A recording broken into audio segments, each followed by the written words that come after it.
Nenek Saudah dibuang ke semak-semak setelah larang penambang emas ilegal gali tanahnya. Wagub murka.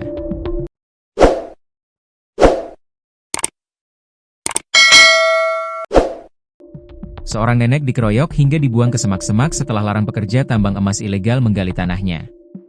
Korban diketahui bernama Nenek Saudah. Wanita berusia 68 tahun yang tinggal di Kabupaten Pasaman, Sumatera Barat ini harus menjalani perawatan intensif di rumah sakit setelah diduga menjadi korban penganiayaan oleh pekerja tambang. Insiden ini dipicu oleh tindakan korban yang melarang aktivitas penambangan tanpa izin di lahan miliknya di Jorong Lubuak Aro, Nagari Padang Matinggi Utara, Kecamatan Rao. Kepala Divisi Kampanye Lembaga Bantuan Hukum, Lebih, Padang, Kelvin Nanda Permana, mengonfirmasi bahwa saat ini korban masih dirawat di RSUD Tuanku Imam Bonjol Lubuk Sikaping. Nenek Saudah masih menjalani perawatan medis intensif dengan kondisi wajah memar, tubuh sakit, dan masih merasakan pusing berat, kata Kelvin dalam keterangannya. Selasa, 6 Januari 2026, melansir dari kompas.com. Berdasarkan data yang dihimpun dari Lebih Padang dan keterangan korban, berikut adalah urutan peristiwa yang menimpa Saudah. Kamis, 1 Januari 2026, sore, Nenek Saudah mendatangi lokasi tambang emas ilegal yang berada di lahan miliknya untuk melarang para pekerja menggali tanah. Aktivitas sempat terhenti sejenak. Kamis, 1 Januari 2026, malam, pukul 20.00-21.00 WIB para petambang kembali beroperasi. Dilempari batu lalu dibuang ke semak-semak. Mendengar suara aktivitas, Saudah kembali mendatangi lokasi yang berjarak sekitar 300 meter dari rumahnya. Saat kejadian, begitu tiba dan menyorotkan senter ke arah pekerja, Saudah langsung dilempari batu, dikeroyok, dan dipukuli hingga pingsan. Dibuang ke semak. Dalam kondisi setengah pingsan, para pelaku menyeret dan membuang tubuh korban ke semak-semak di tepi sungai. Pelaku menduga korban sudah meninggal dunia sehingga ditinggalkan begitu saja. Jumat, 2 Januari 2026, pukul 1 WIB, korban baru sadarkan diri dan berusaha merangkak pulang ke rumah. Namun, ia kembali pingsan tepat di depan pintu rumahnya sebelum akhirnya ditemukan pihak keluarga. Sementara itu, Lebih Padang menilai kekerasan ini adalah dampak nyata dari kegagalan penegakan hukum terhadap aktivitas tambang emas ilegal yang menjamur di Sumatera Barat. Investigasi Lebih menemukan bahwa lokasi tambang-tambang ini sebenarnya berada tak jauh dari kantor pemerintahan dan kepolisian. Kekerasan yang dialami Nenek Saudah adalah buah dari absennya negara. Ketika tambang ilegal dibiarkan beroperasi tanpa pengawasan, negara sedang menciptakan ruang impunitas terhadap pelaku yang memicu konflik sosial, tegas Kelvin. Lebih Padang mendesak Polda Sumbar untuk mengusut tuntas aktor intelektual di balik tambang tersebut dan memberikan perlindungan kepada korban melalui Lembaga Perlindungan Saksi dan Korban, LPSK.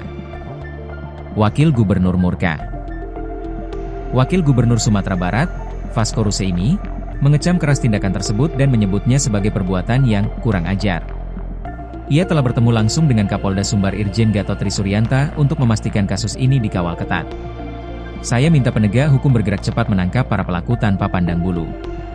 Pokoknya tidak ada cerita.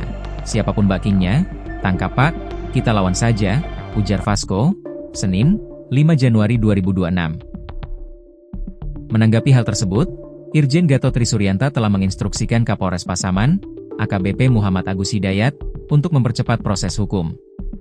Saat ini, pihak kepolisian dilaporkan telah melakukan olah TKP, melakukan visum terhadap korban, dan mengantongi 6 nama terduga pelaku. Polisi kini tengah melakukan pengejaran terhadap para pelaku yang kerap beraktivitas di area sungai tersebut. Kronologi penganiayaan. Peristiwa tersebut terjadi di kawasan Sungai Batang Air Sibinail pada Kamis, 1 Januari 2026, lalu. Berdasarkan keterangan korban, kejadian bermula saat dia mendatangi lahan miliknya pada siang hari. Ia menduga lahan tersebut diserobot oleh para penambang ilegal yang beraktivitas di lokasi tersebut. Saudah mengaku telah meminta para pekerja untuk menghentikan aktivitas penambangan di lahannya. Permintaan itu sempat diindahkan, namun para penambang kembali beroperasi pada malam hari. Siang hari mereka bekerja di tanah saya. Bukan dilarang, tapi diminta berhenti dulu. Tapi waktu maghrib mereka datang lagi dan bekerja kembali, ujar Saudah. Merasa keberatan, Saudah kembali mendatangi lokasi pada malam hari dengan membawa senter untuk melihat aktivitas tersebut. Namun, kedatangannya justru berujung pada tindakan kekerasan yang ia alami. Ia mengaku dilempari batu secara bertubi-tubi hingga terjatuh ke arah pinggir sungai dan kehilangan kesadaran saat kejadian. Saya datang dan menyorot pakai senter. Tiba-tiba saya dilempari batu banyak sekali sampai ke pinggir sungai. Setelah itu saya tidak sadar lagi, katanya, seperti dikutip tribunjatim.com via tribun-medan.com, Selasa, 6 Januari 2026. Akibat kejadian tersebut, Sauda mengalami luka cukup parah, terutama di bagian wajah yang tampak sembab serta sejumlah luka di bagian tubuh lainnya. Anak korban, Iswadi Lubis, menuturkan bahwa ibunya sempat disangka meninggal dunia oleh para pelaku. Dalam kondisi pingsan, Sauda disebut dipindahkan ke semak-semak. Ibu saya dilempari batu sampai pingsan, lalu dipukuli, muka, kepala, punggung semuanya luka. Setelah pingsan digoyang-goyangkan, dikira sudah mati, lalu dibuang ke semak-semak. Itu sudah tidak wajar, bukan perlakuan manusia, ujar Iswadi. Beberapa waktu kemudian, Sauda siuman dan berusaha pulang ke rumah dengan sisa tenaga yang ada. Ia akhirnya ditemukan oleh pihak keluarga dan segera dilarikan ke fasilitas kesehatan untuk mendapatkan perawatan. Saat ini, Sauda menjalani perawatan intensif di RSUD Tuanku Imam Bonjol, Lubuk Sikaping, dengan kondisi yang masih memprihatinkan. Atas kejadian tersebut, pihak keluarga berharap aparat penegak hukum dapat mengusut tuntas kasus penganiayaan yang dialami korban. Saya berharap kepada pihak berwenang, termasuk Presiden Prabowo, agar kasus ini diusut tuntas dan pelakunya diproses sesuai hukum tanpa pandang bulu, kata Iswadi. Lebih bertindak. Sauda, 68. Diduga menjadi korban kekejian petugas tambang emas ilegal di Jorong Lubuak Aro, Nagari Matinggi Utara, Kecamatan Rao, Pasaman, Sumatera Barat. Wajah nenek Sauda mengalami luka di wajah dan tubuh memar-memar setelah berupaya menentang aktivitas tambang di lahannya. Aksi kekerasan itu terjadi pada Kamis, 1 Januari 2026, malam, kini mendapat kecaman keras dari Lebih Padang. Lebih mendesak kepolisian untuk segera mengusut tuntas kasus pidana penganiayaan sekaligus aktivitas tambang emas ilegal yang meresahkan warga di kawasan tersebut. Seolah-olah mereka penambang emas ilegal sudah berkuasa di sana. Ini tidak boleh dibiarkan, kata Kepala Divisi Kampanye Lebih Padang, Kelvin Nanda Permana, dilansir kompas.com, Selasa, 6 Januari 2026.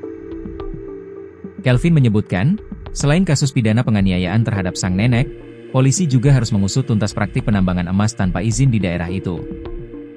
Usaha warga mati dan merugi. Berdasarkan informasi yang dihimpun, aktivitas ilegal ini di Tenggarai sudah berlangsung selama setahun terakhir. Keberadaan tambang tersebut tidak hanya memicu konflik fisik, tetapi juga merusak mata pencaharian warga sekitar. Usaha keramba ikan milik warga setempat dilaporkan mati total akibat kondisi air sungai yang berubah menjadi keruh pekat.